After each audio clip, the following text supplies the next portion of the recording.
I'm hitting that record button. Recording. Do you want me to record as well? Yeah, just in case. Okay. I need permission, please. Let me look for that. I do that. Okay. Samson, more allow to record local files. Did that work? Yeah. Cool. Recording. Sick. That's beautiful. How are you? Yeah, I'm wonderful, my friend. How are you? Very good, thanks. I was listening to your Cybermonk rehash again yesterday. Listen to the whole thing. Oh, wonderful. That's even a shortened version. It's like I listen to it, I'm like, this is either going to be too boring or too much for people. I don't know. I think at the start, I feel at the start, the Tibetan small bells, the dingers. Yeah. If you can lower the frequency before it leads into the bigger ones, that because like they're chiming a lot, like because like when they chime, I feel the vibration. Well, this is just from my perspective anyway. Yeah. That's what just from my perspective. It's all open to interpretation. There's no wrong answer. So there's just for me, it's like for me, it felt like they were clashing a lot, which didn't give the other, like, because you got these other cool bells that come in right after.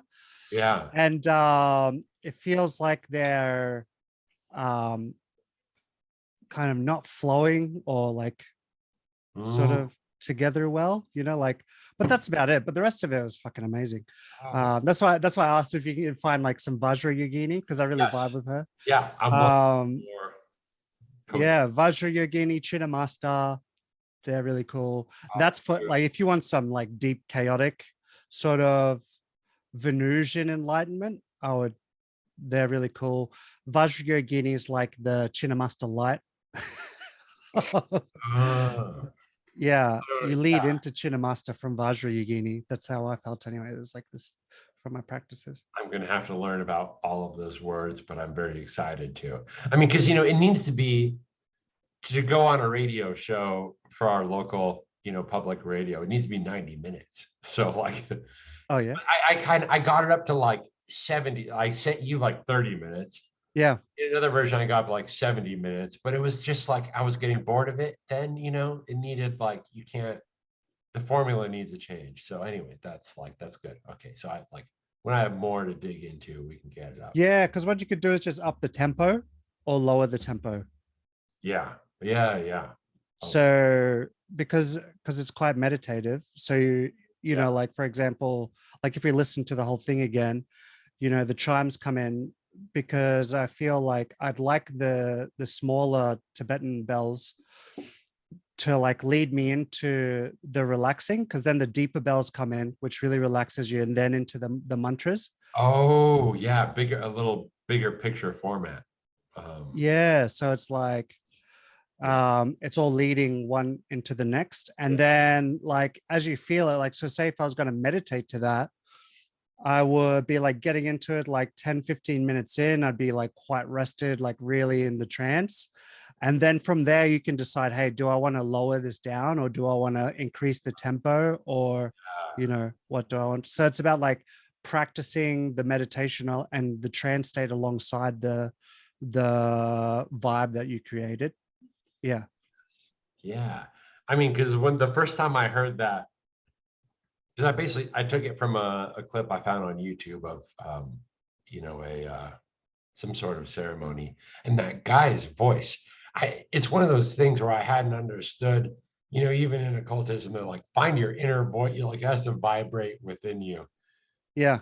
And when I heard that fucking guy's voice and he's like, I was like, holy, like this, you can listen to 5 seconds of that guy and you're like, wow, it's like Tyler the Creator, where you're just like, dude, holy cow, he's on a fucking different level than it comes across, you're just like, wow, that guy, like there was a Zen rock star when I listened to that guy. It's like, Bodhisattva, Dogen, he's like, Dude, there's a Vajrayogini version of a whole Tibetan monastery doing Vajrayogini. And it's like that. It's just absolutely like it's like, yeah, man, no devils could yeah, live here because rain that on, dude, rain that on me. I will absorb it. yeah, let's see So, here. all right. So my leading question Mm. for this discussion is, what were your insights into the supernal triangle, I guess, of the tarot? You said you were like, I have some more insights on the first three cards. Yes, So yes, maybe definitely. I'll find a way to put like a graphic up here. But you know, when the tarot splits off, it's like it splits off one way to the way. Actually, It's as I'm looking at my hands on the screen, I think go the opposite direction. You know, they split off to the Fool, the Magician, and then the I Emperor. feel that's sort of a not a wrong. That's sort of one way to see it as top down. Another way to see it is like say a lens. So like an eyeball. So the fool is like that pure awareness. And then the magician is the mind, the sun, the ego. Mm, And the high priestess is the soul, the intuition, the instincts. That's why you usually, so like, because when you have the fool card, right? The fool and the whole world, and then you've got the dog there, and it could be a wolf, could be any animal actually, but that's their basic instincts, right? So will be they're the High Priestess, the basic instincts, or you mean the whole sections? so those three. So if you look at it, so if you had it this way, like moving like that, like sort of across.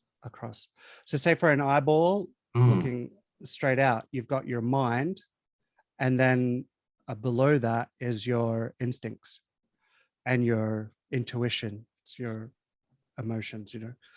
Because if we go back to a lot of ancient cultures, from pharaonic cultures to Chinese Eastern influences, it's all about the heart mind, and the heart is the seat of the throat, is the seat, is the actual where real intelligence bursts forth from.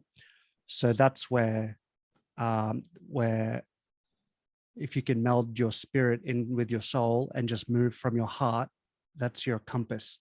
You know, you're out of balance if you're too much in your mind. If you're too much into, well, actually, it can be out of balance, but it just depends how you want to develop your character.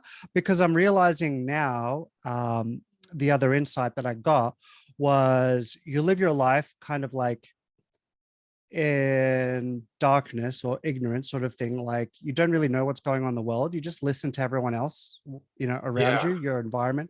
That's sort of like the fate kind of you're born with, but you're also born with these like inner gifts. Could be how you speak. You could have beautiful words. You could be a poet. You could be a songwriter, or you could be like someone that's good with carpentry. You could be a warrior. You could be, you could have many different gifts and talents. You could just be your beauty. Your beauty is your gift and talents and stuff like that. And it's like how you want to develop that, but it's also like the environment that you're born into. So not everyone's born into a healthy sort of environment. Like for me, I Yeah. was born to a very chaotic environment. So it really hindered my external development. But what that did though is push me internally. Mm, Yeah. So now in 2020, I was reborn, right? I started again from the full, and I changed my fate. Yeah. yeah. So I changed my fate. So now it's about character development. But I was looking now because I was like, okay, astrologically, right? So in my little human shell, when I identified as this body, and when I identified as the story of this person, this shell form or whatever, And you know, we're talking, when you identified, we're talking like, whatever, 3, 4, 5 years old. So you're even right. up until 34. Gradually, yeah, but like okay, yeah. Yeah. So gradually, the Yeah, gradual, because like when I was a baby, I didn't have any story. All I wanted was to feel good. Or, right. like I wanted affection and attention, so I just called out for it. I think, and that's where like the basis of, Yeah, I'd say, Kabbalah and stuff like that come from, is that, if you're a baby, your primal needs, when you speak it out, they'll be filled, but not in your time, you see, not in the timing that you want, because yeah, you could call out, but like, say your mom or your sister, whoever's older looking after you, they could be doing something else. yeah, yeah. So you have to wait. Yeah. And hence comes the human suffering. Well, and then so your mind, then so like you're doing this unconsciously, right? You're doing it unconsciously, and then because you're like, then the mind, then the magician comes in, is like, how can I get these things that I want faster or quicker? That's when the control comes in, because you're Mm, like, okay, if I do this in this way, because you start learning, then if you do certain behaviors in certain ways, you'll fill your needs. yeah, yeah. You think that's like the birth of language? Yeah, well, for me, when I went through my rebirthing, I came to my own conclusions about, in the beginnings, because I lived it out practically to experience it. Um, and so in my perspective, it's like, in the beginning, the void yearned. And so like, there was a yearning, a longing to, Mm, you know, this like love. And then because like I had this experience where I just like, no one was at my house, and I felt, and it was nighttime, and the sky was clear, and I had this bath, and it's like, go in, close the, like turn off all the lights, um, run the bath in hot water, let the steam go through, and then sit in. And I just turned all the lights off, and I got into this mode where I was one with like all the darkness, and it was all just this warm water, right? And all there yeah. was me and the water in this darkness. And then like, and just these primal vowels, because I was like, oh, I don't have any words. So like this warm water is like, This is a memory of when you're young, right? no, I relived it again. Oh, okay, okay, yeah, yeah, yeah. Okay, yeah, Recreated it. yeah. So I was like, so this was the only, the was like this middle warm feeling. And then, I changed the temperature, and then like it got colder, and I was like, ooh, and like my whole body shivered, And so these are like the five different primal sounds, and they come with these feelings as um, and then it's like, oh, this was fun. This was beautiful. And everything was all love, and it was all good. But I want to step out of this place. And so when I stood out of the waters, the land was born beneath me, but there was still darkness. And then I like fumbled around in the dark. And then I felt a gateway in front of me, a portal. And then I walked through the door. And as I walked through the door, then there was light. And as there was light, all of these new senses and awareness came into being. And then yeah, and it was all new. And So, that's the like, that's the account of your like that's awakening my, or second birth, right? yeah, yeah. So, wow. Huh. So in that case, like it wasn't, I mean, it was ritualistic, Mhm. but not really in a way that you planned. Yeah, because it was world initiated. Because there's a couple of other initiations I went through where it was the world. And because, so like I went through a Dionysian illusion thing. But the thing is like, because I've got such a steep background in mythology, and looking into mystery traditions and their rites and stuff like that, I could see it Yeah. play. I could see the scenarios playing out I was aware that I was going through the thing, even though like, we didn't recreate like, in ceremonial groups, when you're with Golden Dawn or whatever, you carry things out ritualistically. So you'll like have everything set up to try and recreate what these people got inspired or like went through with the Yeah. world. So, actually, all right, I just want to ask the questions I want to ask then. Yeah, go So, for it. Yeah. um, rather than trying to like, synthesize the best ones. So, like, if you, okay, you're like, then I come out and there's basically a gateway. Um,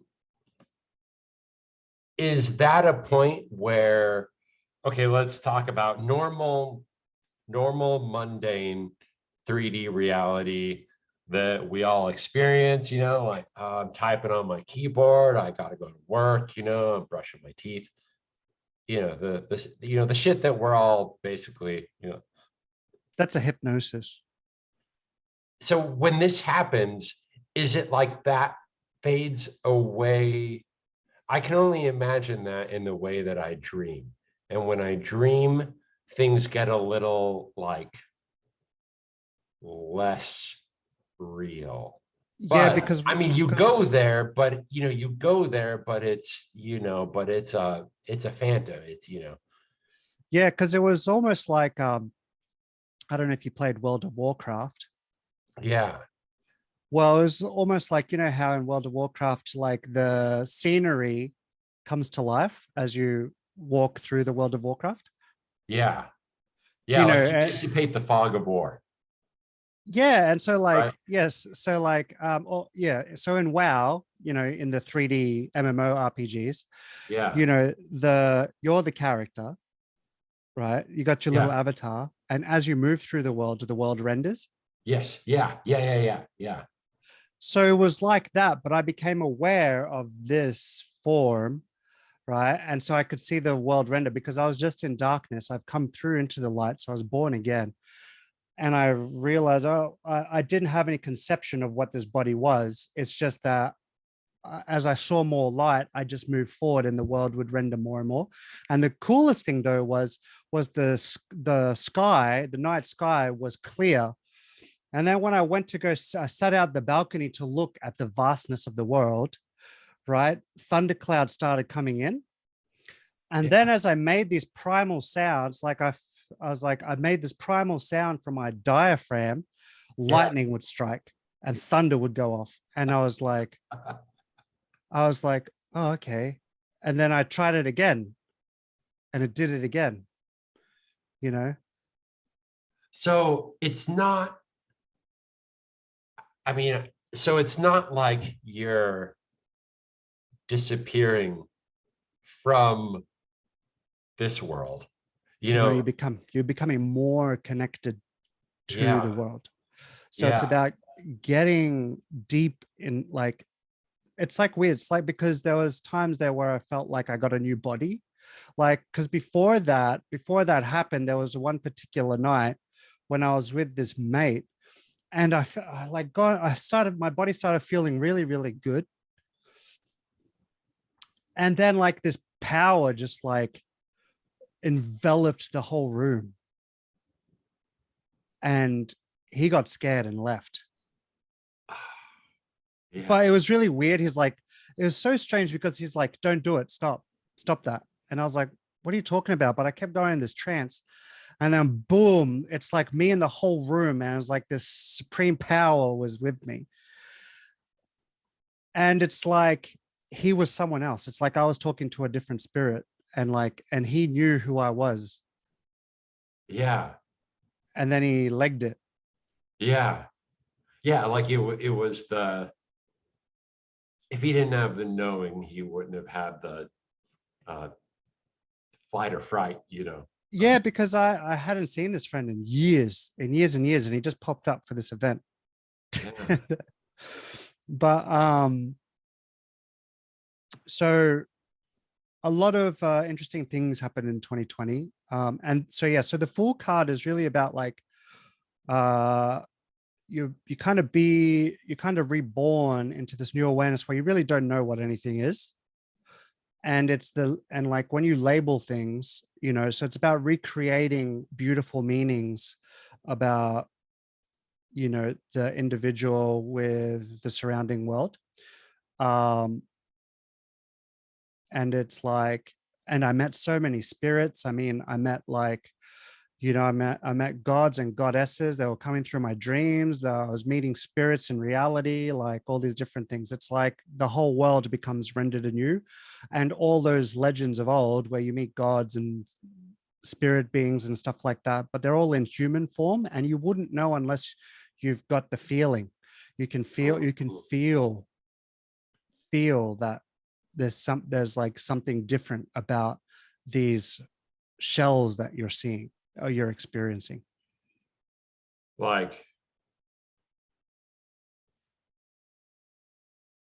like, is sort of, I guess all I can think of, like, fiction is all I can think of here. Mm. Well, maybe not. No, I can think of my own life a little bit. Um, ooh, ooh, here's a good example. Like, there's that scene in American Beauty or whatever, the Kevin Spacey movie, and there's like the kid, and he's like the filmmaker, and he has like that footage of that like bag blowing around in the wind in the alleyway. And you're like, oh, Mm. holy shit, that's very like haunting and beautiful.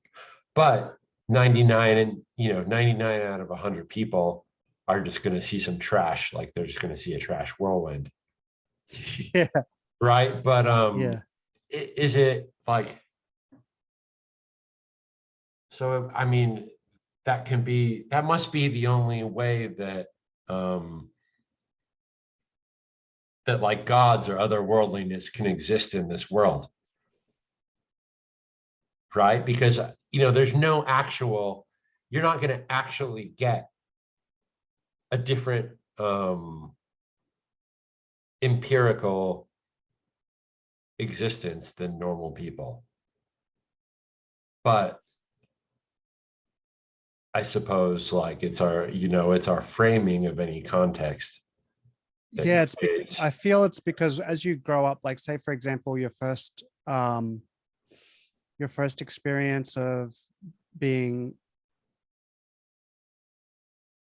trying to read like so before 2020, Yeah. it's like because you grew up unconsciously creating labels. So like in the Tao Te Mm. Ching, it says in the first chapter, um, like the let's see here, let me pull it up. Go to chapter 1. Loading. Chapter 1. So the Tao that can be described is not the enduring and unchanging Tao. So the name that can be named is not the enduring and unchanging name. So having no name, it is the originator of heaven and earth. Having a name, it is the mother of the 10,000 things, or the mother of all things. So Uh, it's like, so the Empress is the whole world in all form, all physical form is, uh, yeah. But the word, so like if you label it, right? So once you label it or describe it, it forms in its own way, you know? mm. And then from there it projects into the 10,000 forms. Yeah. So Much what I like, love, yeah, much like something shot through a prism, or like looking down like a mirror of hallway of mirrors or something. yeah. And so I feel it's like, so in neurolinguistic programming, in NLP, they talk about this thing that scientists found that like consciously through our five senses at any given moment, um, we're only experiencing like say 150 bits or something, or 113 bits of information per second, or Mm, per moment. So everything that you see around you right now and yeah. everything that's in your life is only that 100 and something. So say that's like what we can consciously focus on, what our light is Yeah, projecting yeah, onto. like comparing like a 4K TV screen. It's like I have this many basically pixels, Yeah, so we've got however these, you log it. yeah, so we've got these pixels, right? Because our small mind, like our small mind, can only hold that much, right? So when you're just in the mental, if you're only like, so actually I'll skip that part.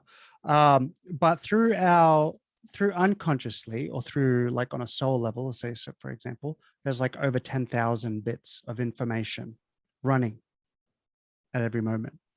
And so it's like when people take LSD and stuff like that, those filters come down and you're just experiencing or witnessing what's going on in your sort of field at I've that read, moment. what do you think about this? I mean, I don't remember who I was reading or what I was reading, and they were talking about this. And they were saying like the brain isn't really what constructs the universe.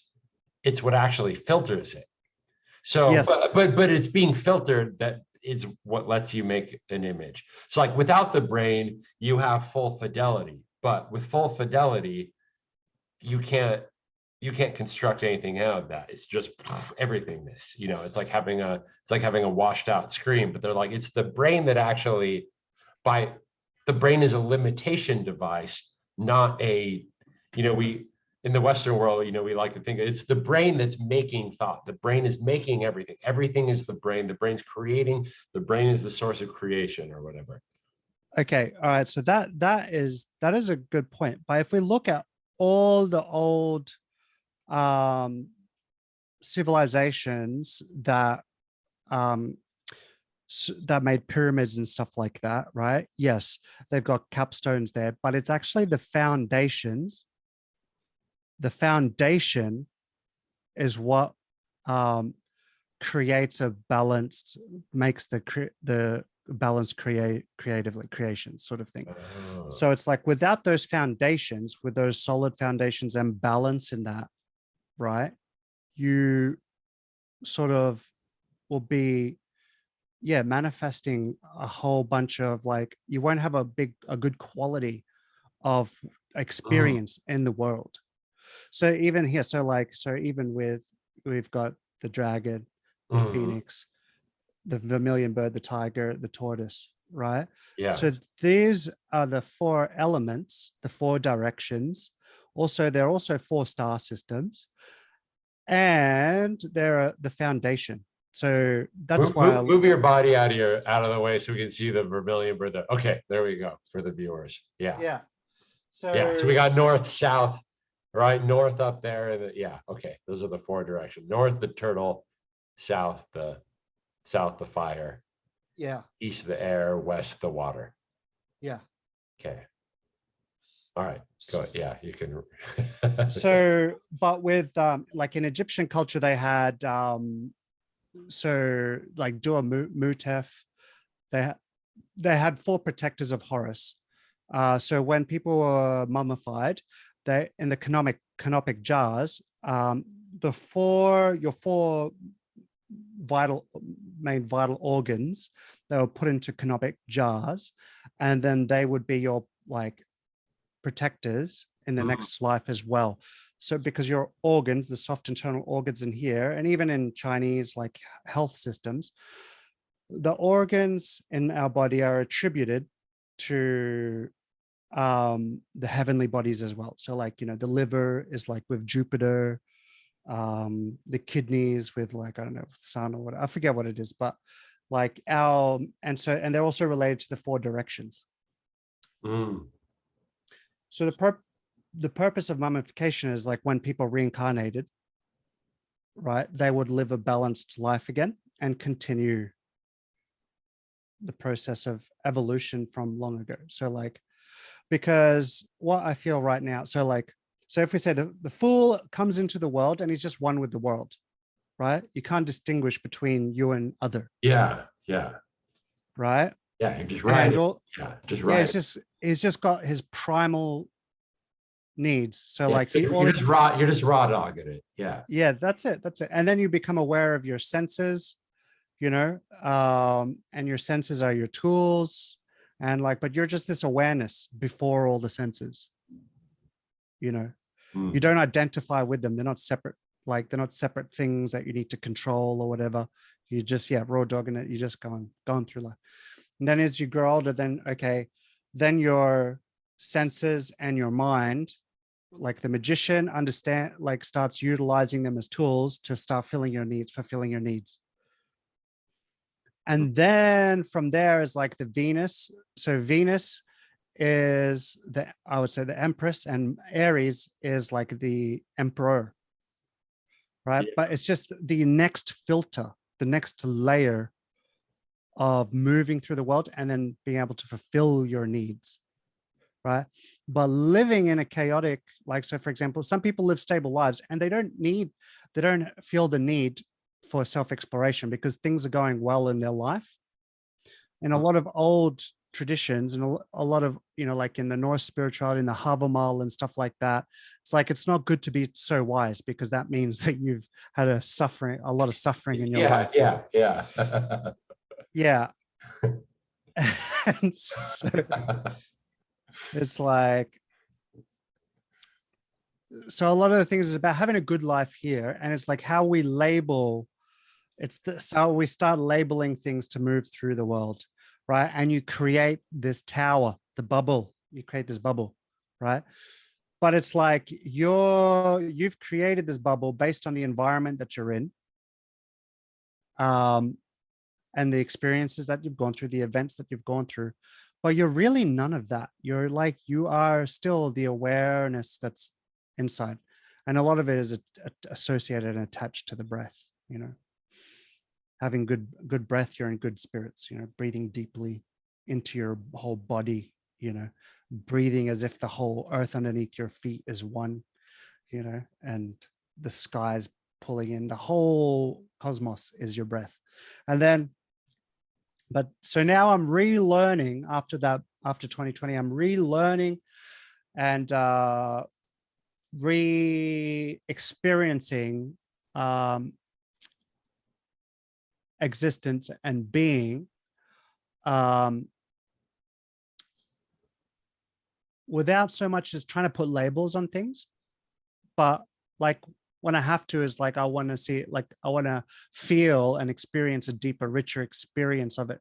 And it's all about like for it to come up. So because how can I create anything new? How can I understand anything new from the outside world? Everything's already there and people have already labeled everything, people have already discovered everything. There's nothing left to discover except for scientists or whatever like this, What's new then? Okay, well, it has to dwell up. It has to rise up from me then, So I've learned those, like I can channel, like when I'm still, and I can use, like I've been using mantras and stuff a lot lately. So like the different Devis and Devas, just different astral bodies and planets and stuff like that I connect with to get a deeper understanding and experiences of who I am on the inside, to understand who I am more.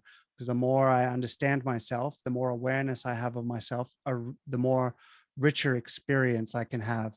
The only thing that I'm having issues with is like when I meet like people that I really love being too much in control, like, so control freaks, I really don't mesh well with them Yeah. because I can Yeah, I see this. imagine not.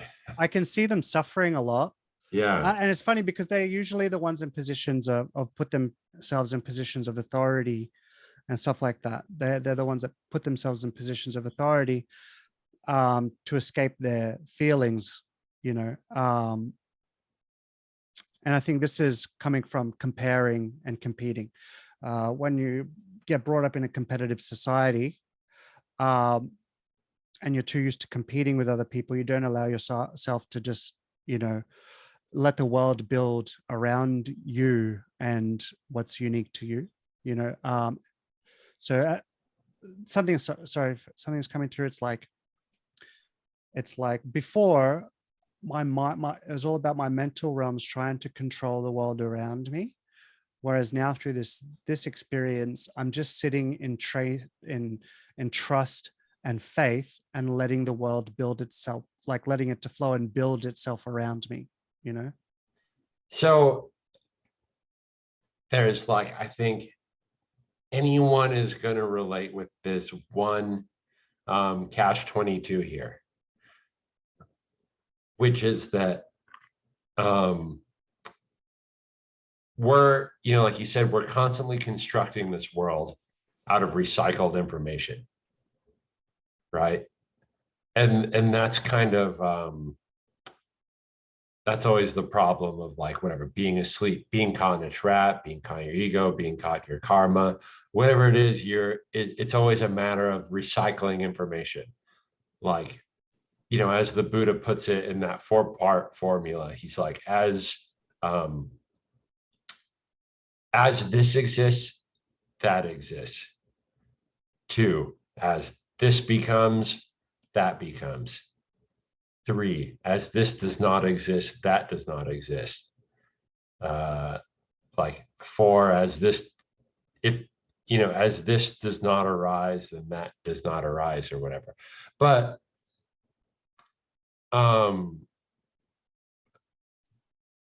either way, that doesn't, that's like a rhythm of both. That's like a rhythm of both causality and current projection. Like reality then has to flip between basically free will and construction for what's already happened. So it's like, if we could only exist in our memories of what happened, like you said, like these people see these things, they're seeing their own recreations of their own past stories and their own, but it's those stories that drive their free will, and then their free will rejoins. Their free will then recreates the past stories. But at what point then, like,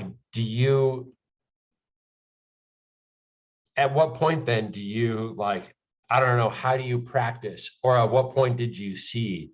Or at what point is there the disconnect then between the feedback loop, right, of your habitual memory creating your actions, and your actions then creating your habitual memory? Would you be able to rephrase that part in a different Yeah. So, gosh, if only I can remember exactly what you said earlier that made me think of that terminology. So I think earlier you were talking about, like, there's a point where you're basically going along in life in like a reactionary mode. Is this striking? Save me when if you're able to jump on track here, take over and save me. Okay, so no, it's good if because like I feel like this is coming, like yeah, but there's a I'll keep, tension. yeah, Yeah, there's a tension there, and you're about to get it. So like, like if you were to know what you wanted to say, what would it be? That's a good question. yes. If you were to know what you was going to see. Okay, when or how do you cut off the feedback loop between past and present in order to stop rolling down that hill of, like, conditional thought? Yeah. Okay.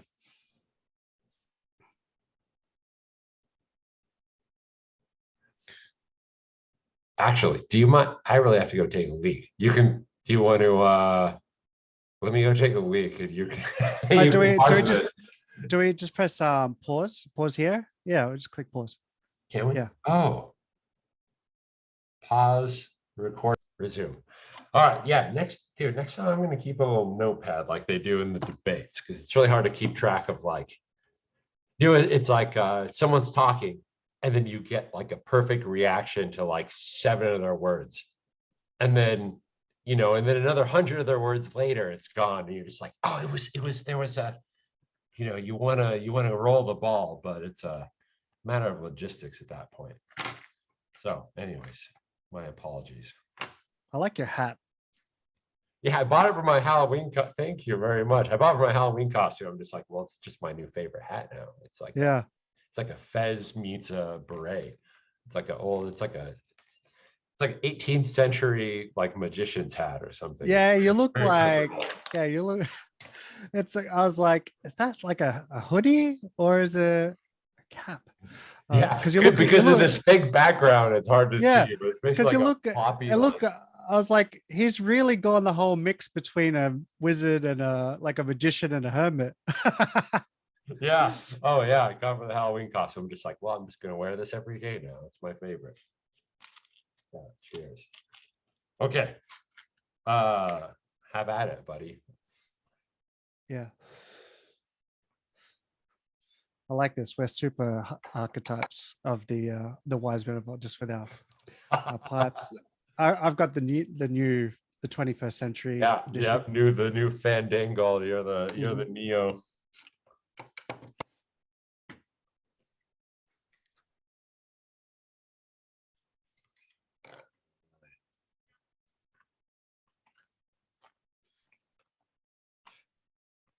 Um,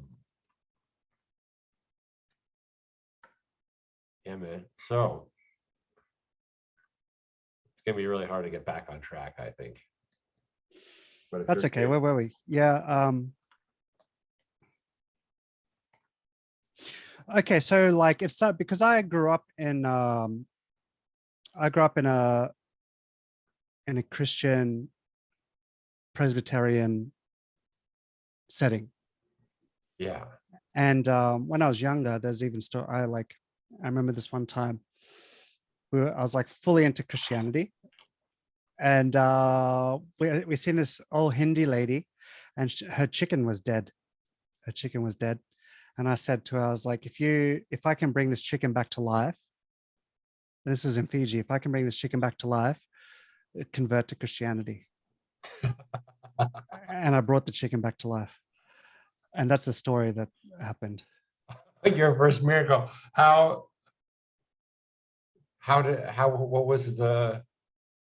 what was your point of view of that sort of incident? I just thought that was normal. Ah, I huh. just thought it was a normal thing to do Yeah, yeah. Yeah, you're because I like, was like, he's still you're kind of intuitively like, and then after that was I was in this church, like kindergarten for these church children, and there was like this little kid, and he was like just hectic, like he was very like really had bad spirits, and I just walked up to him and I was like, I cut the head off this demon. And then after that day, he was good, and the babysitters seen me years later when I was a teenager, and I totally and they're like, do you remember that kid Reese? You know, you just walked up to him and said like, cut off all the demon's head, and after that day he was good. Like, you're like, yeah, that kid I exercised. Yeah. yeah, yeah. Oh, But yeah, because like for me, I manifest like whatever story I'm in, and it's really strange experience because like that's I swear that's why I got a big scar here, yeah, right, yeah. right through my wrist. A kid pushed me off. He pushed me off this wall, and I fell down into this big ditch, and glass went straight through my arm. But I went to this guy practices Zhang Fu, and it's like a type of Chinese therapy, and he was checking my pulse. This is And when you were then in Fiji. no, this is here in Australia. This is in 2020, and Mhm. he's like, dude, he's like, I'm surprised. He's like, that missed all of your tendons. Like, he's like, wow. He's like, you were so lucky. I Yeah, was like, cool. Didn't know that. yeah. Um, but yeah, so this is the thing is like, so I feel it's like whatever philosophy I believe in, it kind of like becomes my reality. Mm. Yeah. You know? I mean, most people's realities do seem to be um, self-purporting. Everyone has all of the evidence of their own reality, right? Yeah. No matter what, no matter who they are, whether the whatever philosophy there are, they're like, no, the world's a shit basket. I have all of Nah, this because proof. I really feel that Christianity um, is a form of spiritual slavery, and mental slavery to make people slaves. Um, and I get this from my deep understanding of symbology and mythology and heroes, and also like working with archetypes. Now, if you look at the symbol most commonly like put everywhere is the sun, right? So like in the story, you've got like the son that's sent to be sacrificed and endure all the suffering. And most of the thing is like he's on this cross and his hands and feet are bound. So he can't support anybody, Mm, right? And he's got a crown of thorns on his head. Well, in faith, in faith based like magical workings of ancient times, well, magic and reality was manifested through faith and conviction. So if you believe like, oh, shoes go on the feet, you know, that's like, oh, that's common sense. That's real. That's reality, right? yeah. And so you always put your shoes on your feet and you can tie your shoelaces. You know, that's a common thing. You don't walk outside without your shoes now. You put socks on and all this stuff. But we've got this Christian symbol. You've got this symbol. And if people are placing their faith, because all the story around this Jesus character is like he gets fucked over by everybody.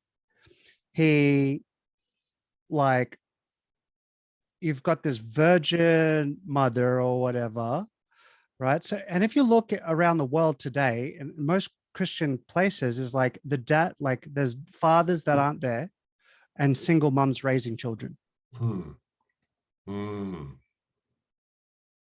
Like right? almost like there's you can excuse a little bit of nobility because of the model that's presented to you. Like, Yeah, and so like this symbol is the symbol of the ego. So the Christ is your own ego, right? Is the sun above, right?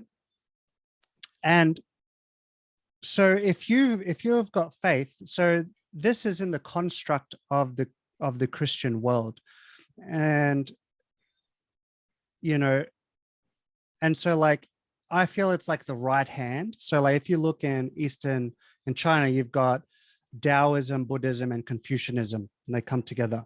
So if you say like, hmm. so the Taoists like to say the Taoism's at the top. So they're very moon based, feminine, the great mother Tao. You suck on her breasts. That's where you live, right? So they put the Tao on top. Then they put the left and right hands. So the left hand is like um, Confucianism or whatever, and then you got Buddhism as well. So it's like these three different things. Well, actually, I would say Taoism at the top, and it would be a left hand sort of path, like because you rely on the nature. Do they follow this same principle of like basically uh an assertive and a receptive force? So, at least in Western occultism, they're like, if you're male, if you're male, all right, your left hand is your receptive half. Yeah, Your yeah, yeah, right yeah, hand is your assertive half. If you're a female, your left hand is your assertive path. Your right hand is your receptive path. yeah. But the middle way is the way to go. The middle way is the path of the heart. And so, but to do that, you have to balance. It's hard. It's balancing both the left and right sides. Yeah, yeah, um, because like in masonry and stuff like that, they say, you know, I think they call it like Boaz and Joachim or whatever. But if you look at yeah, yeah. the high priestess card, that's based on masonry, and a lot of like the philosophy. So it's like justice and beauty. Like too much justice can lead into severity, and too much Mm, mercy can lead into weakness. yeah. Yeah, and so it's like balancing both of those at the same time. But going balls deep into Taoism, Yeah. Yeah. Yeah. Yeah. That's the place to go. I had to fully let go of all concepts. And that's the thing. Yeah, I just let go of all concepts that other people have created to start experiencing my own. Like, and it's just from moment to moment, like sort of thing. Yeah, because I do see like, as I study the Kabbalah and stuff, it is like a very useful map for looking at your psychology. Like you said, there's the severity and the Hesed, leads to the Geburah or whatever. Um, and they have these but on the other hand, there's like a big temptation then for your personal identity itself to try to balance them. Yeah. And and of course in Eastern mysticism, in Zen or Taoism, they'll just be like, no, it's the you that wants to balance those things is the creator of those imbalances in the first place. So Yeah. so That's very don't, true. so they're like, don't look to. So that's one thing, at the same time, while I'm like, I feel like I'm finding it enlightening to like research these things, to like diagnose myself. It's like, who am I to diagnose myself in the first place? I don't know. Yeah. Well, I felt that because now I like as a blank slate, I'm realizing like, so I've got this blackboard, and I didn't realize like I was unconsciously using this blackboard to create a model for my reality, because like whatever I put on the board, um, it's like I'm labeling the different parts of myself.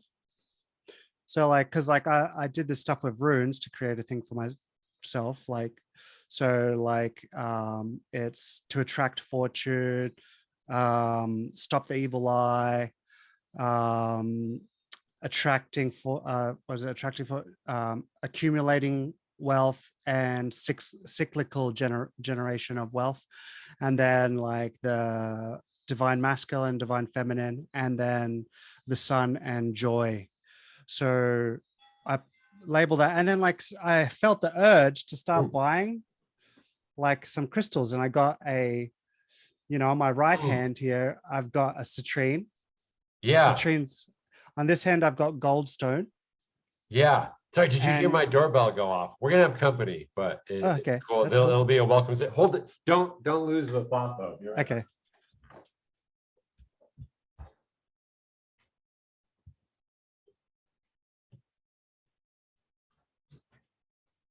Oh, sorry, I'm so dark out here.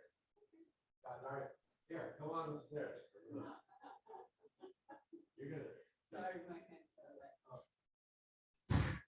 Good. Welcome. You're gonna. Well, you're gonna enjoy this. Okay. We'll have a photo too. Okay. Oh, man. All right. We have a incomer. Special guest. Yeah. Yeah. This is Come Nora. on. Hi. Hello, how are you? Yeah. I'm good. You look familiar. You might want to come in. I have an auto background, which maybe I should turn off because it's going to always Hi. freak us out. Hi. Why do I think I know you?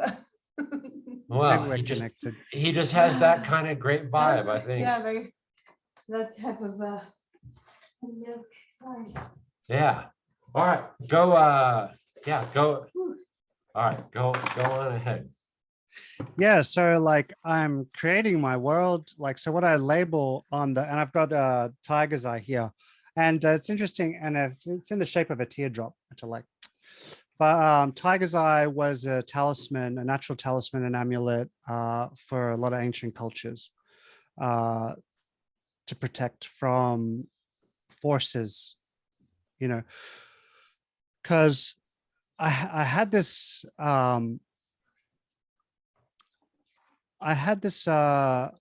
revelation a couple of days ago, which was like our first home our first home that we inhabit is our body, actually. Yeah. Yeah. Yeah. Um, and then we move through the world, but we don't, like, depending on the culture and the belief systems and stuff like that that's going on around you, that's how you like make up, add things onto your little home, you know. But now I'm going, oh, okay, well, I'm just this awareness inside my home. So, you know, without controlling too much. So what I'm doing is like, I just kind of put these elements into the pillars of my house, and then let the world have faith and trust that and because I, with the intention, like a pure heartedness, and then just let the world build it around me, you know. So let the world is the great builder. But back in the day, they would say dwarves, like the little dwarves, which is the things that will make up reality. They build everything that's around you. Dwarves. Yeah. Mm. And they were usually attributed to the element of earth. There's some grapefruit. So what about like, yeah, I've been thinking more about like that concept of like the four primordials, you know, Mm, they have like the dwarves for the earth and the salamanders for the fire and the, yeah. I mean, you know, of course, those are obviously, you know, well, maybe not obviously, I don't know. Yeah. Sort of like symbols, you know, like the Greeks used to think like, all right, the all the earth elements, you break them down, they're made up of tiny cubes, you know, like it was very Yeah. geometric, like a very geometric principle, like, all right, if you break everything down, these earth things are going to be made of cubes, because that's like the Well, fundamental, like, Pythagoreanism was an actual spiritual belief system. Uh, and it was sort of like a religion. It was a religion. Yeah. Yeah, it was a religion. Yeah. oh yeah, she's Greek. Nora's Greek, by the way. So Oh, cool. get Yeah. excited It was about like the Pythagoreans and the Orphics, you know. Yeah. Yeah. Howard, that's another cool thing. So Orpheus, you know, they had a lot of stories back in old about like when I was coming awake, there was all these messages coming up from the world around me that like, oh, you're a son of Orpheus. You're a son of Orpheus. I was like, what the fuck is this? Ah, Well, he's a very special being. Yeah. And I was like, oh, it's probably just because my name's Samson. So Samson means son of the sun in Hebrew. Ah. mm. But you know, the stories that I lived out were based on, like, you know, my first girlfriend, her name was Leilani. And so like, she just reminds me of Delilah. And then she left with my best friend, his name was Phil. And I was like, God, this is just Delilah and the Philistines all over again. It's repeating the cycle, man. Yeah. And so I was like, so this, like, the label that I identify as and what the world's been calling me, you know, comes, you know, like, is the narrative of the story that I'll be like going through. So now I'm recreating a brand new being. So it's like Mr. Grateful, right? Mm. And it's like a fresh start of how to experience this world in reality and sort of move through it in a more loving, sort of graceful way, you know, without, you know, the only labels that I'm kind of putting it on things is actually more meaning, you know, like, you know, adding more meanings and, you know, this means this and this feeling means that, da, da, da. But it's sort of like a natural thing, not like I'm pre-recognizing. I'm not projecting the meaning. I'm just letting the event happen and see what played out, then attach the meaning after I've experienced the process. Well, I mean, that makes sense though, doesn't it? It's like, it's a common sense, like experiencing the moment and then the moment gives you the meaning, you know? Does that make sense? Yeah. Yeah, It's that like, makes because if you what's the word that I'm looking for? If you overthink it or like, I mean, you manifest, the universe will manifest into the moment, but if you think it ahead of time, it's not going to be the same. yeah. I agree that because I was living that way Mhm. before because I was under a lot of Yeah. stress and pressure. Mm-hmm. Well, it's just perceived stress and pressure, you know, because I felt like obligated and responsible all the time. So, I couldn't relax. And when I wasn't relaxed and in the moment, I was just using foresight all the time to preempt how my reality is going to play out. So I was projecting forward reality rather than letting it play out, and then like with a calm sort of grace, and then going, oh, that was a good moment, or that was a good process, and this is the meaning that sort of I lived through. Right. Uh, yeah. So I got like maybe it's off topic and maybe it's not, I don't know. So when like looking at the tarot, Yeah. they have this like top part of the tree. And that is like the supernal triangle, right? Like Yeah, the that's in Kabbalah. Yeah, in the Kabbalistic. how do you think you would translate that? Like how do you translate that sort of, for example, you have branches off, fool, magician, emperor, like binds them, the high priestess is like the, I don't know, intuition of the. I would say it's like, so if we look at Ouroboros, right? The snake that bites its tail, it's Yeah. like it's like character development, right? It's like character progression. Mhm. So you've got the fool, he's a standalone, and then the world is at the end, is a standalone, right? And then you've got choices all the way through. Do you listen to your high priestess, Yeah. or do you listen to the magician? And then you get to the next phase as you're growing. Do you choose the empress, or do you choose the emperor? Yeah. But based on your natural energy, that, because like for example, it's like when you're born in Eastern perception, it's like you get pre-heaven energy. So this is before you're born. This is the energy that you're bringing into the world. That is you, right? Yeah. And then like depending on your pre-heaven energy, it's and it's based on the time, your date of astrology, right? That's a lot of your pre-heaven energy comes with that, and that's what's going to form around you and sort of like dictate some of your decision making. So for me, I've got a lot of fire, like, so I was Yeah. born. Yeah, it's ridiculous fire. So like I was so born so my life path number is an 8, so it's like leadership, stuff like that. Wait, your what? Your life path number? Yeah, so numerology, it's an 8. How do you arrive at that? So you just get your date of birth, so you just add Yeah. all the numbers up. And then after you add all the numbers up, you just add those numbers together, and then it'll create a single number. So like, so for example, if you do so mine's 7th of April, 7th of the 4th, so it's 11, 1986. So that's 12, 21, 29. Is it? You lost me there. Yeah, I mean, I can't check the math, nor can I. Well, I can, when is your birthday? It's February 02 what? Um, I don't know, I'm a 21083 or whatever. But I Yeah. mean, that would just be by our how we do the numbers. I mean, it's always going to change on the system, how you date time or whatever. But yeah. Okay, but that's what you're talking about. Gosh, I'm trying to turn off my virtual background, but I don't know how. I know how to turn it on, but I don't know how to turn it. But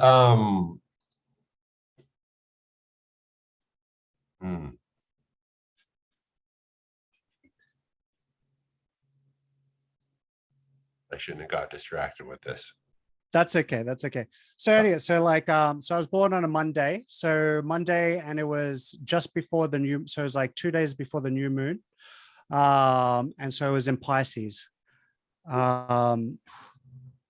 But then so I feel like I'm on an intuition level, like on a Yeah. personal, like on my how I relate to myself and how I feel things is very Piscean, and I relate well with the moon.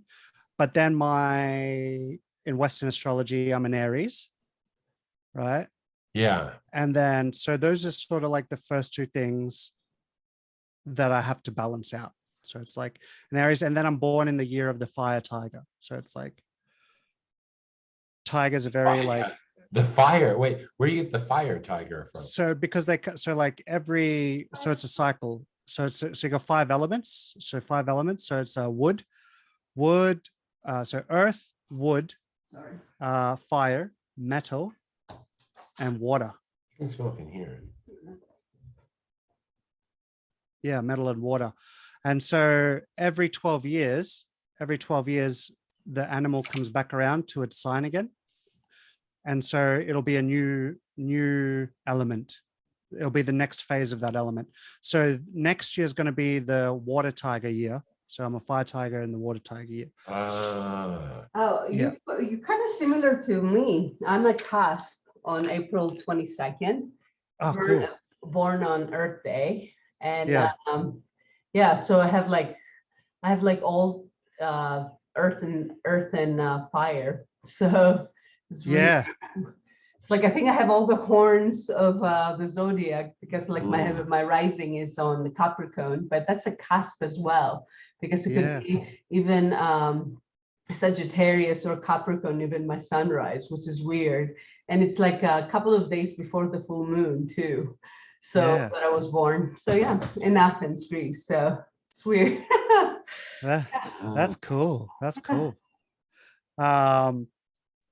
And so with that energy, I feel like it's that if you cultivate, so I was listening a lot to Native American,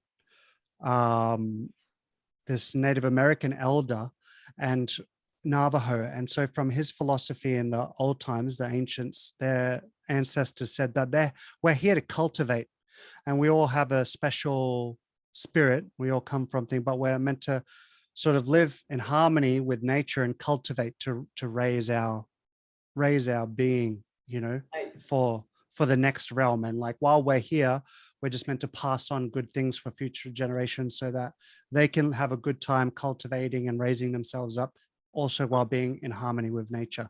Right. And I definitely feel I resonated with that, especially because I loved mythology and folklore and folktales. And a lot of it is that people can become divine, like humans can become divine. And I think that's just from cultivating, you know, the energy that you're giving. So balancing it all out, purifying it, but you have to put the work in. It takes a lot of faith and stuff like that. So where, I don't know, do you think like the impression I get is people talk about like their birth sign, I was born in this sign, I have this tendency, I have this proclivity. It's like there's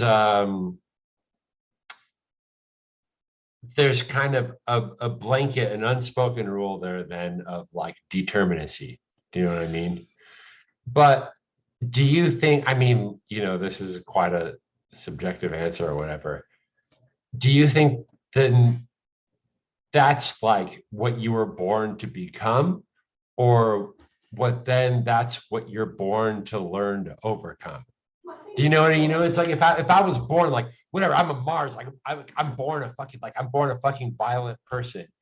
No, well, speaking the term of the Tao, is that like something that I was born then to learn from and become and like learn the opposite of? Or then no, well, it's so like it's really straight is because it's like my ego is very Arian, but my heart and my intuition is very Piscean. yeah. Right. So it's about balancing those two things. So doing the internal work was the most important for me. But I was like, but this society that I grew up in gave me the illusion, like, you know, and also the chaos that I grew up in made me feel super responsible. So I was like very much trapped in the physical sort of day-to-day like experience of being a small person, but cultivating the energy, like, so I really want to understand the deeper levels of what it means to be an Aries. So I've been doing a lot of, and even the Emperor, and it's a lot about like spiritual authority. And so I'm doing a lot of work with mantras and stuff like that with Mars, like devas and stuff like that, Martian devas. And I've, put up in my house, like in my room, I put up like, Aries like pictures, because I've got a deck, a masculine deck and a feminine goddess deck. So the masculine deck had a Aries god figure there. So I put that up to bring in the influences and stuff like that into my world. So I choose.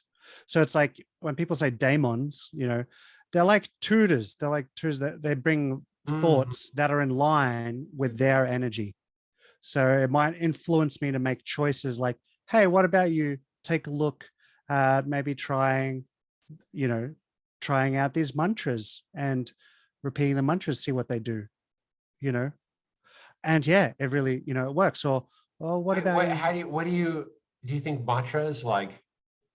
That's one thing. I mean, I don't know. I'm just like fucking around. I'm trying like, it's almost like I'm throwing paint at the wall. It's just, Yeah. I hear stories. I hear stories of like higher levels of consciousness, and so since from what I can tell, everything that I experience is subjective. Uh, I'll, you know, I'll take anyone's word and give it a shot. I have like a very empirical mind towards this. Yeah. So, and it's really like, all right, try mantras. And,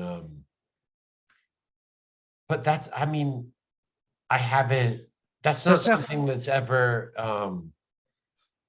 I don't know. That's not something that's ever borne any well, kind of fruit. What do you think are well, the, well, if I look at every culture, right, and how they related to the nature and the divine realms and their spirituality, it's all the same archetypes across the board. It's just there's right? just been different people have cultivated it in different ways and related to it. It's the way that they have relationships to it. But if you look at mantras, it's just like Kabbalah. But instead of, so how mantras work, how a mantra works, right? There's many deeper levels of mantras, but like mantras are the sacred words, right, that are on the same vibration and frequency with the deity that they're. So what it's like, so what a mantra guru told me was they imagine themselves full of devotion, and when they're saying the mantra's got that devotion and their faith in it. So they are the mantra that's leaving their body, right? It's being received by that divine being, but they are also that divine being giving blessings back to the small being, to you. Right, So yeah. you are all of those things in that cycle, in that process. It's kind of like a portal in a way. Yes. Yeah. Yeah. Yeah. So it's like a radio station. You're just tuning in, and then your thoughts get dialed in, because if you identify as your thoughts that, hey, this is me, then for me it's like that you're like, for me, I was making that as a mistake. So because the thoughts that run through my mind is just like radio stations. Right. So like, Do you, let's see, like, what are your thoughts then on like the collective subconscious or the, Akashic record, or however you want? I've heard like a million terms for what I understand is maybe like the same phenomenon, right? There's like, okay, there's that, like the mantra of like fucking great magic in Buddhism, which I always go to. It's like gate para, sangate Buddha. It's like away, on the away on the other side of the shore, all the way away, there's enlightenment, and okay, it's like, then they're like, it's not important, like it doesn't have to be your language, because well, and the same with the Kabbalah, they're like, look at the symbology, and there's something beyond the memory of your current incarnation that can understand that. And that's like just something I have to have faith in. And yeah. I'm not a super. So this is for me, this is where I'm, maybe it's an Aryan thing, but everything is to be practical. I need to gain a practical benefit as a benchmark. So I need to either become healthier or positive influences are being, and opportunities are being manifested into my reality. Because what's the point of having faith in a God if they're not giving me anything good? Yeah. So that, Yeah. and because when I was a Christian, I was like, man, my life's fucked. It's so hard. Yeah. Yeah. You're just like, you just It's want, just endless suffering all the time. Everywhere, like I can't have proper relationships, yeah, like you all just this. want it all. And yeah, it's a, So, I mean, I feel like also, I'm starting to, get into the conversation too, but it's mm, like, how were you born, the surroundings, the energy of where you are, like all that spirituality of the place that you are from, your ancestorhood, you cultivate that. And I mean, and you come up on at an age that then you are you are with your surroundings and your lifestyle and the influence that you get, but deep inside of you, that root that you were you born, and how again, back to that spirituality, that's like the first foundation. And that mm, foundation, I think, is the most powerful, and depends on how you cultivate it, growing older and with your experience, then you manifest it in a different, in other elements, I guess, in other spirituality, or things that you are interested. And I'm not talking about the average Joe. I'm talking about the people who are sensitive into their spirituality and the being and the energy and the mm. universe, I guess. But I don't know. It's just, I think the first foundation kicks in, your first instinct of what you learn, in your prime years, and then you bring that portal, you open your portal, I guess. I wonder if that has to do with like deprogramming. Well, it could be. So for me, I've always been like very like kind and like kind natured. Mhm. No way, you're an asshole. No way. I can't, Don't I mean, make I can't, well, people can, because I've got this Turn off. knack, like I could just, Yeah. I can just disattach. I can like become so unattached from from everyone really quickly. Yeah. My, Right, makes sense, my, yeah. my psychologist was like, man, you're like a Buddha because you can just unattach yourself from everyone and everything. Yeah. I was like, I don't know. Yeah. But I grew up and I experienced a lot of violence towards me when I was like throughout all of my younger years, my growing years. There was a lot of violence and neglect and abuse. I experienced it all. And something interesting you said the other day about when I asked about, can the emperor have a spear? Because I like Aries and like, like Odin and stuff. They always have spears and stuff. Yeah. And you were like, I'm like, fuck no, dude. He's gonna have a. So yeah. yeah, you're like, oh, it's about spiritual authority and no violence, and that type of thing. But I feel it's like, because I experienced so much violence and still chose to, because violence is like a material, like it can come across in many different layers and ways. There's subtle violence that people have based on their prejudices, even Yeah. Like I don't think violence is just like I'm gonna no physically harm your being. It's anything that compulses you. I think violence is anything that's compulsory. It's the drug in you. Yeah. I mean, like, like for example, a violence can be like, you have to do this or I'll inflict these ramifications. Whether that's like you have to go to this job or else you're going to be homeless. Like I you don't know, have to to me, get that's a type of violence. you have to get a vaccine unless you can't, or you can't travel. That's it's like, because they're trying to restrict. It's a double Oh, bind. It's a double yeah. bind, and it's a type of Oh, violence.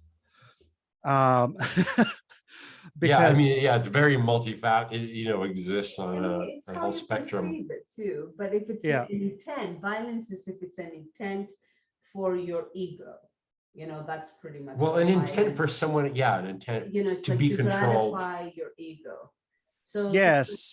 to be more balanced human being, you have to see your ego very small. It's like it's like the Nicomacheia Ethica of like Aristotle. You do something for the greater good. The Stoicism, the beautiful city. It's not like Yeah. so much about what it will inflict on you, but it's what it is going to inflict on a greater good. That's what's the balance of positivity and good versus the violent, which is like why I'm not the king perception. It's like why I'm not. Yeah, I guess it's not why I cannot feed my ego. So when Well, you cannot feed your ego, yeah. it's like you become violent. Yeah. I feel it's like, yeah, when you're kind of like not like for me, there's one perspective where when you're in your ego, you can become violent when you feel like you're not getting what you want, right? Day to day, or you're not achieving your goals. And because you become cranky. So if I just look at it like a baby, they're just cranky, they're not getting what they want. They're having a sook. And so they can treat people with violence, right? Right. But it, it's on an energetic level, it's affecting everyone else, Correct. So it's like the thing. So like, I would go to work and someone with a temperament, I don't know, based on their growing up or whatever, they might be in a position a little bit higher than me, but because they're having a bad day or having a fire with their husband or wife or something like that, they decide to treat the whole team in a violent way, in a negative way. And that has an impact on our energetic body, but it's still choosing to be peaceful and rerouting that violence, I guess. That when I was thinking specifically about the Emperor card, is like, how do I move through this world, that's still full of violence, and still be at peace and ease at the end of each day. That was an insight I got when we were discussing that, because it's easy for me. Like the story that I grew up in, I could easily have a big chip on my shoulder and treat everyone really mean and justify it like, oh, I grew up with a lot of abuse. I was abused a lot as a child and I was neglected and, my mom's a drug addict, whatever, blah, blah, blah. But does that make my inner world any more gentle or at peace or at ease? And does that, if I think about other people around me, does it make their life more at peace or at ease, like, or do I work hard on myself so that other people can see like, hey, well, he's a human, I'm a human, I can do it too, that's a Yeah, I mean, I had a very gentle upbringing. So when people talk about like, experiences of like physical abuse, I don't know what to, it's like, I can't like I can look around me and conceptualize that happens to people. But when people get stuck in it, that I can't conceptualize, Because I'm just like, because it's like, oh, when I've seen violence, like it makes my stomach turn. I want nothing more to do with it. So, but I know then from, just from the world around me that like, that's not the effect on most people. Most people learn the behavior, they don't learn to neglect that behavior. They do learn to they learn then to propagate it. Or it gets, sorry. No. Or what happens is, it's you suppress it. So let's say you like pretty much like yourself, and I had some violent times with my dad growing up, but you learn how to suppress it, and if you are in growing out of that, and you have the right circle around you that methodically, you see the better good, you start to learn how to suppress all that agony, from the past. And you kind of reason with it, that could be with therapy, that could be with but you have to have really good people around you to, elevate you. Could be young, friends, that come from, influential families that they were kind, and it's I guess what like you gotta be shown. Do you have to be like shown an alternate reality then? I mean, it's a So like, reflection, I think. yeah, it's like, because I feel like, one, the fear and those negative emotions and stuff like that, and the hurt, it gets imprinted energetically into your energetic body, and Yeah. has an effect. Well, But for me, I was like, I don't want that hurt. Like, just because I've been hurt doesn't mean that I have to promulgate that to other people. However, I didn't have the tools to transform them into positivity. But like in the last 2 years, well, actually, it's been in the last 12 years or so, 10 years or so, I've really been, working on changing those things, and my reality has become more positive. But I feel like everyone's got a different path, my path, I feel, was like always one of walking alone. And yeah, now I'm really experiencing a lot of joy and happiness and peace and that's contentment wonderful.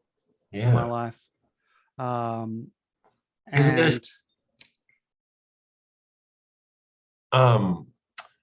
like I've read studies. It's like, okay, cows that get even just shocked from like electric fences, then those cows can have children, and the children learn they get a chemical, like they'll see a chemical and get like a chemical reaction of pain. Like you can measure pain in generations that follow from the so it's people like, who experience it. well, this is where So generational trauma comes in, yeah. I don't know. I mean, yes, of course, it's like I mean, of course you get, it's like I even see my being, it's like my suffering through, and I'm happy as, I reason, it's like I'm in positive energy all the time, it's like even if I get aggressive, like I get upset or anything, I know how to reason that,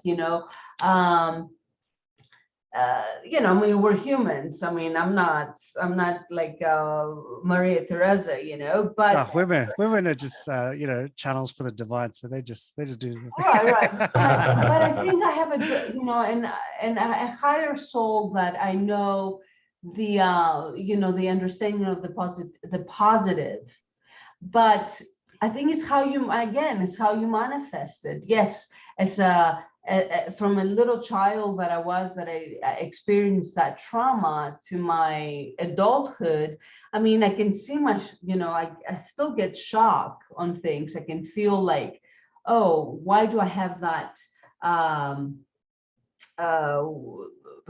insecurity, I guess, but then, I'm like, okay, I get why, but hopefully I'm not going to pass that through, you know what I mean, to another generation. But the thing with the cows, with your example, it's like, I don't know if that manifests so much into the trauma. I mean, we come from birth. We just have trauma, to, so we just have to look at colonialism and how it's had an effect on indigenous cultures. Yeah. So like they murdered them, they stole the children, all these things. And if you look in the societies where they live, like they're suppressed, they feel little. there a lot of poverty in these places, but it's all through repetitive brutality over long Right, so periods of time. repeatedly, yes, I agree. That's the Yeah. key word on that. Yeah.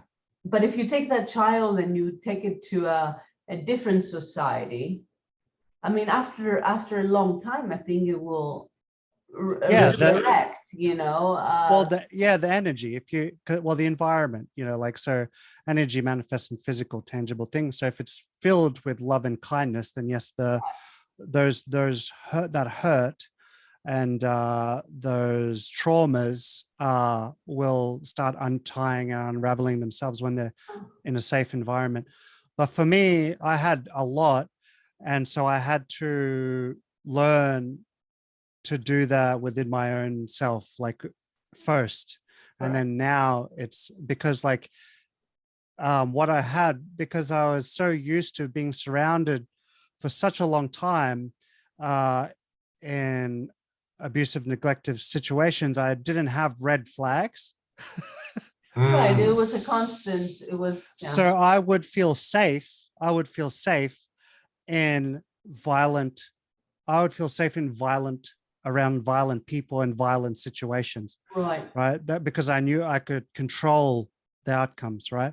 But that wasn't sustainable. And the tower that I built around myself had to collapse at one point so that I could build myself up again, because there was a lot of love inside of me waiting to come out, but it was just surrounded by, I guess, electric fences. Yeah, absolutely. I mean, the psychology in this, that it takes place. I mean, even like if they give you like the best things in life, and if you're not inside of you, you cannot work that. You know what I mean? You can't change. Everything has to come within, and whatever the circumstances are. I think you kind of have, I mean, society and, the surrounding circle plays a role, but honestly, what really the power's in you. And I know it's it's so banal saying that, but it truly is. I mean, nobody can change you if you don't change, within. Yeah, that's true. But I definitely feel the environment that surrounds you as you're growing up, Right. and the culture that surrounds you, because they're like, for example, I experienced two different cultures. So when I was in Fiji, you still live in a village, right? Obviously, village so in a village and on the farm, it's still very, villages and have house totems, and nature's alive and the spirits, and you're like, you're still cooking with fire, and you collect firewood, and you get the water from the stream and all the stuff, and like, school's not important. It's more about like, going fishing and working and farming and playing sports and doing a lot of physical activity. But then you come to Australia, which is a first world Western country, and I guess, and I was born with, let's say, ADHD, but I think it's just being an Aries. I couldn't tolerate this, like all these strict, like, this is how you have to live your life this way, because I was like, well, that's not that healthy. It doesn't make me feel good. Like, why would I do that? It's like, this is how people treat each other. Why would you swear at each other? Why would you use words that tear each other down? So I like isolated, because I couldn't deal with coming from a village environment where you've got like all these, fights and all that stuff happen with your cousins and all these things, but you still, like, at the end of the day, everyone's together and you all eat at the same dinner table, and you're still like materially dependent on each other. Yeah. And like, but like, we all have farms, and so like a lot of the food we still get from nature. It was mainly like bread, sugar, tea, those sort of things that we used money for. We build our own houses, like that kind of stuff. Still like on our own land. Oh, you paused out.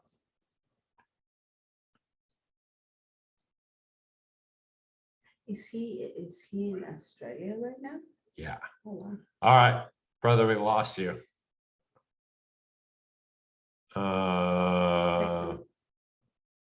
exit this. All right, I don't know what the recording looks like. We lost you, but we have to go anyways. We have to do some work for the museum. I'll call you on Discord and say goodbye. But this will be I guess this will be a